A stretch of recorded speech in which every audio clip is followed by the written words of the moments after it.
Hello बच्चों, so let's understand the question first. The question says select incorrect statements for CuCN4 3 minus, CdCN4 2 minus and CuNS3 4 2 plus. Okay, so इनके लिए हमें incorrect statement choose करने हैं. तो पहले हम सही करेंगे ना, उसके बाद पता चलेगा गलत क्या है. ठीक है, तो देखिए कैसे कैसे क्वेश्चंस है, हमें इनकरेक्ट ऑप्शन पूछा जा रहा है. ओके, चलिए देखते हैं. सबसे पहले मैं कॉम्प्लेक्स नंबर 1 लेता हूं, CuCN4 3 माइनस. ओके, सो ये हमारे पास है CuCN4 3 माइनस. ठीक है, क्योंकि स्टार्टिंग के जो टू स्टेटमेंट्स है वो इससे ही रिलेटेड है.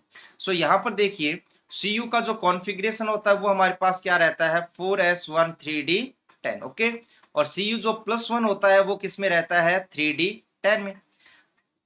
तो 3d10 है. अब देखिए d orbital completely filled up है, तो इसको तो यूज कर ही नहीं सकते हम. जैसे ये 3d10 हो गया, ये 4s हो गया एंड ये 4p हो गया. अगर हाइब्रिडाइजेशन हमें कैलकुलेट करना है तो इसका मतलब ये 3d को यूज नहीं कर सकते, हम s और p को यूज करेंगे. हाइब्रिडाइजेशन हमारे पास sp3 हो गया, और यहाँ पर कोई अनपेड इलेक्ट्रॉन नहीं है. यहाँ पर क्या है, अनपेड इलेक्ट्रॉन इज 0. इसका मतलब इसकी जो नेचर होगी वो कैसी होगी, वो डायामैग्नेटिक होगी. और यहाँ पर जो मैग्नेटिक मोमेंट म्यू होगा वो भी क्या होगा 0. क्यों, क्योंकि फॉर्मूला क्या रहता है म्यू का फॉर्मूला रहता है हमारे पास √n+2bm. तो n की वैल्यू अगर हम यहाँ पर 0 रखेंगे, अनपेड इलेक्ट्रॉन क्या होता है n, तो वो 0 हो जाएगा. तो ये सबसे पहले इसको कैलकुलेट कर लिया हमने.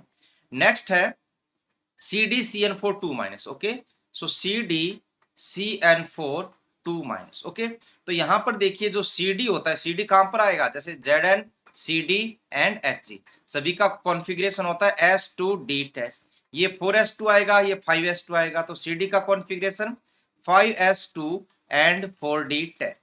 CD यहाँ पर +2 में प्रेजेंट है, तो इसका मतलब क्या होगा 4d10 होगा. फिर से वही कहानी देखिए, CD +2 में है ना, तो 4d10.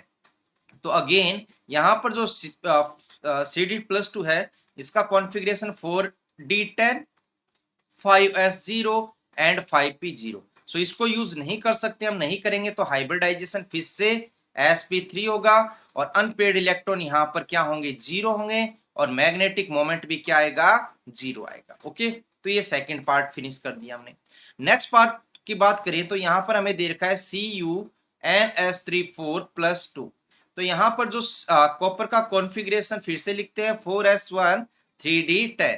ठीक है, मजा आ रहा होगा. ठीक है, ये हो जाएगा 3d9. सो इस बार 3d9 4s0 एंड 4p0 है, तो यहां पर कहानी पिछली बार वाली सेम नहीं रहेगी. ओके, सो यहां पर देखते हैं क्या कहानी होने वाली है. तो Cu+2 जो है वो हमारे पास कुछ इस तरीके से है 1 2 3 4 5. This is S and this is P. ठीक है, this is 3d 4s and 4p. 9 electrons है, तो 1 2 3 4 5 6 7 8 9. जैसा कि आपको पता है यहाँ पर जो NS3 है वो क्या है, strong field ligand. Strong field ligand है, तो क्या करेगा, इस इलेक्ट्रॉन को ये उठा के फेंक देगा 4p में. क्यों, क्योंकि देखिए स्ट्रॉन्ग लिगेंड हमेशा स्टेबिलिटी चाहता है, तो कोशिश करेगा लोअर एनर्जी ऑर्बिटल को यूज करने की. और इसकी थोड़ी चलती भी है, कैसी चलती है, थोड़ा पावरफुल है, तो एक इलेक्ट्रॉन की जगह तो ये खाली करवा सकता है. ठीक है, इतना बड़ा गुंडा तो ये होता है, तो खाली करवा लेगा. तो जगह देखिए 1 2 3 4 5. This is S and this is P. सो यहाँ पर टोटल इलेक्ट्रॉन्स हमारे पास 8 इलेक्ट्रॉन्स हो गए, ये वैकेंट है, और 8 इलेक्ट्रॉन यहाँ. सो इनको यूज करके हम हाइब्रिडाइजेशन बता देंगे DsP2. और अनपेड इलेक्ट्रॉन यहाँ पर कितना है 1 है. इसका मतलब म्यू की वैल्यू कितनी आएगी √n और n+2, तो इसका मतलब √3 वैल्यू आ गई है म्यू. ठीक है, तो अब यहां तक हम बात करते हैं जो फर्स्ट और सेकंड ऑप्शन हमारा हो सकता है. देखिए both CdCN4 2 minus and CuNS3 4+2 have square planar geometry.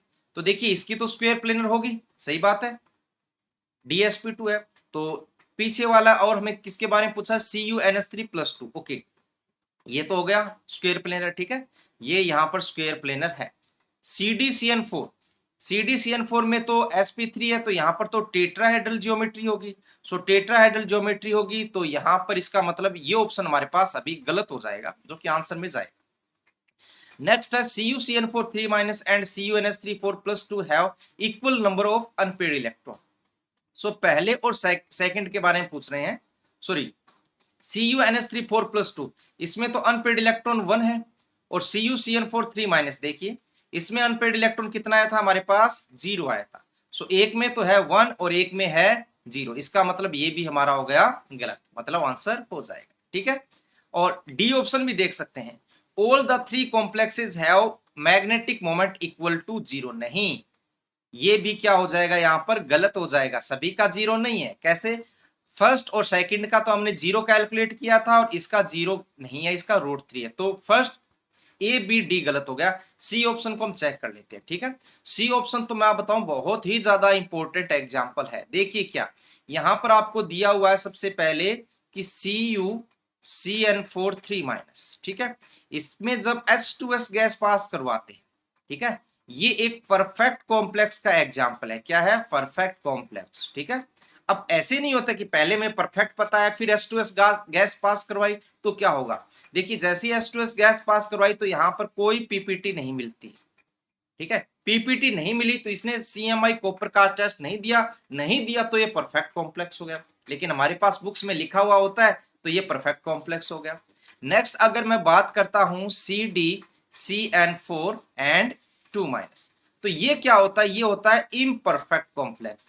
So imperfect complex जो होते हैं वो CMI का टेस्ट देते हैं। जैसे ही H2S गैस पास करोगे तो यहां आपको CDS की येलो पीपीटी मिलती है। कैसी, yellow dirty fellow yellow PPT मिलती है।